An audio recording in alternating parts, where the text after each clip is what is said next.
Kelanjutan sidang pemeriksaan saksi penggugat dan tergugat atas gugatan masyarakat terhadap PT Salim Infomas Pratama mengenai belum dibayarkannya fasilitas pembangunan kebun masyarakat sekitar kepada warga Balai Jaya. Sidang berlangsung di ruangan Chandra Pengadilan Negeri Rokan Hilir, dipimpin langsung oleh Hakim Ketua Arif Erlangga pada Kamis 14 Desember 2023 siang. Pihak penggugat menghadirkan saksi ahli hukum administrasi Dr. Desi Artina SHMH dan ahli administrasi negara dan tata negara Dr. Firdaus SHMH. Sementara saksi ahli tergugat menghadirkan ahli perkebunan yakni Dedi Junaidi. Sidang tersebut dihadiri oleh 5 orang prinsipal penggugat dan didampingi kuasa hukumnya. Sedangkan tergugat PT Salim Infomas Pratama diwakili oleh kuasa hukumnya.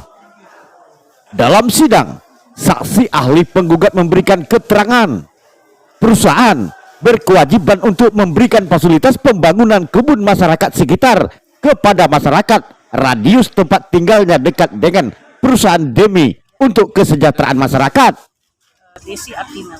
Ibu Desi tadi sebagai saksi ahli di persidangan apa ya, gugatan warga terhadap Salim Infomas ya? Iya. Bu, menyangkut masalah AGU. Ini kan diduga kan di bulan 12 ini kan nanti akan berakhir AGU dari PT Salim Infomas. Ya. Nah, bila mana Salim Infomas sendiri tidak memberikan fasilitasi pembangunan kebun masyarakat terhadap masyarakat lingkungan sekitar, itu bisa nggak diperpanjang, Bu? Pandangan Ibu dalam Permentan 18/2021. Dapat diperpanjang atau tidak dapat diperpanjang, tentu saya menggunakan pendekatan peraturan perundang-undangan. Ya. Dalam hal ini ada peraturan perundangan yaitu Permentan nomor 18 tahun 2021 menyatakan bahwa fasilitasi atau FPKM ini merupakan kewajiban dari perusahaan perkebunan untuk memberikan kepada masyarakat. Yang disebut masyarakat di sini adalah masyarakat sekitar di wilayah perkebunan tersebut, HGU perkebunan tersebut. Dan korelasinya terkait perpanjangan izin diperpanjang atau tidak ini terkait dengan Permen ATR BPN, yaitu mengenai perusahaan yang dapat diberikan perpanjangan izinnya apabila menjalankan kewajibannya atau tanggung jawabnya, yaitu untuk melaksanakan FPKM. Kemudian Bu, proses identifikasi CPCL itu tidak dilakukan oleh kepala desa yang berkaitan di daerah perusahaan. Itu bisa nggak Bu dilakukan oleh pihak yang lain? Misalnya pihak koperasi saja melakukan identifikasi. Ya, identifikasi itu kan ini terkait dengan proses persiapan. Ya. Artinya proses persiapan itu ada beberapa rentetan yang tidak dapat dipisahkan. Harus mengikuti proses yang ada di dalam persiapan itu. Sampai dengan adanya penetapan calon pekebun dan calon lahan itu yang ditetapkan oleh dalam hal ini bupati atau wali kota. Kalau untuk lintas perusahaan perkebunan itu oleh gubernur. Jadi kalau untuk lintas desa sendiri Bu, kalau untuk seandainya di sini adalah bupati. Oh gitu ya. Untuk di sini tentu ditetapkan oleh bupati. Jadi mekanisme itu harus melalui tahapan itu Bu ya. Semua proses itu harus terpenuhi. Selamat sore Pak. Sore. Dengan Bapak siapa Pak? Firdaus Pak. Sebagai saksi ahli tadi Pak ya di persidangan? Ya betul. Mewakili masyarakat atau gimana Pak? Oh, tidak mewakili, saya diminta dari pihak penggugat untuk menjadi saksi ahli hukum perdata.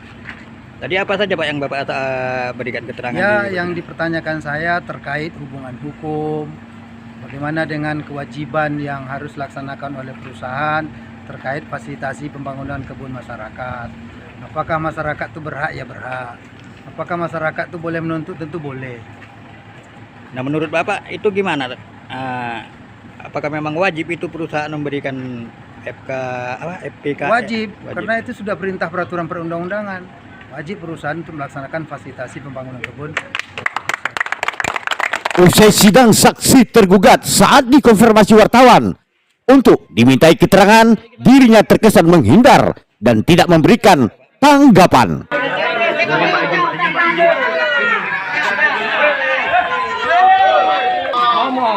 Sebagai saksi apa, Pak?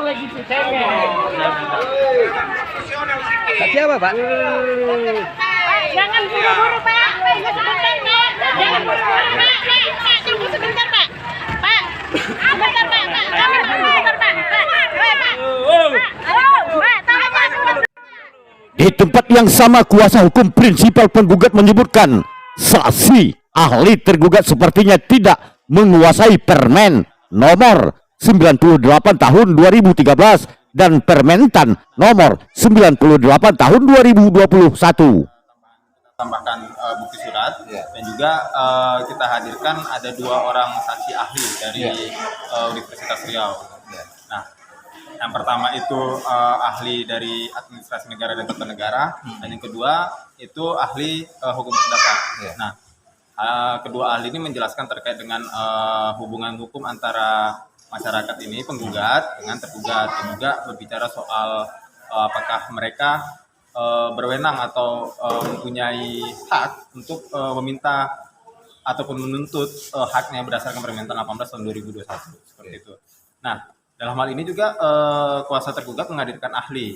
Nah, ahli ini sebelumnya ternyata bekerja di Dirjen Perkebunan, gitu. Nah, sekarang sudah tidak bekerja di sana lagi, mantan ASN seperti itu. Nah, secara substansi menjelaskan kalau kita bisa menyimpulkan bahwasanya pada dasarnya atau pada prinsipnya secara garis besar ahli ini tidak menguasai substansi daripada Permentan tersebut. Ada Permentan 98 tahun 2013, ada Permentan 18 tahun 2021, dan juga surat edaran Dirjen BUN. Seperti itu tidak menguasai secara gamblang, sehingga ada kerancuan apakah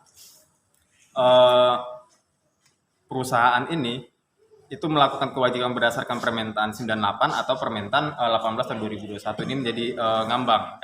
Kita harapannya tadi ahli ini bisa menjelaskan secara gamblang seperti itu. Ternyata kita tidak mendapatkan jawaban seperti itu.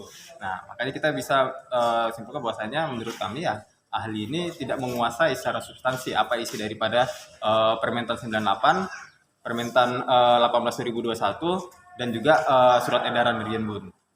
Jadi, tanggapannya Bang dengan saksi penggugat yang mengatakan bahwa PPKM itu harus diberikan Bang ya sebelum adanya perpanjangan izin. Itu mana tanggapannya? Ya, ahli sampaikan bahwasannya ahli tadi sampaikan karena ada klausul di Permen ATR BPN mengatakan bahwasannya perusahaan harus sudah menyelesaikan pembangunan fasilitasi pembangunan kebun masyarakat sehingga bisa melakukan perpanjangan. Gitu. Nah, artinya itu menjadi syarat mutlak. Pembangunan fasilitasi pembangunan kebun masyarakat menjadi syarat mutlak, menjadi salah satu syarat mutlak untuk melakukan perpanjangan. Artinya kalau misalnya itu belum dilakukan atau belum dilaksanakan, perpanjangan HGU tidak dapat diberikan. Nah, hal itu juga sampaikan apabila perpanjangan HGU itu belum dilaksanakan sampai jatuh temponya, maka perusahaan yang izinnya sudah habis itu tidak mempunyai kewenangan, tidak mempunyai hak, dan juga tidak dapat mengelola perkebunan tersebut. Berarti mereka tidak bisa mengambil produksi lah, kira-kira begitu. Betul, karena izinnya sudah habis, mereka tidak punya hak lagi. Gitu. Nah, artinya pemberi izin mengambil kembali lahan itu. Artinya dalam hal ini adalah negara itu menjadi kembali ke kewenangan negara lagi seperti itu. Dari Pengadilan Rokan Hilir, Suroyo, Metro Terkini melaporkan.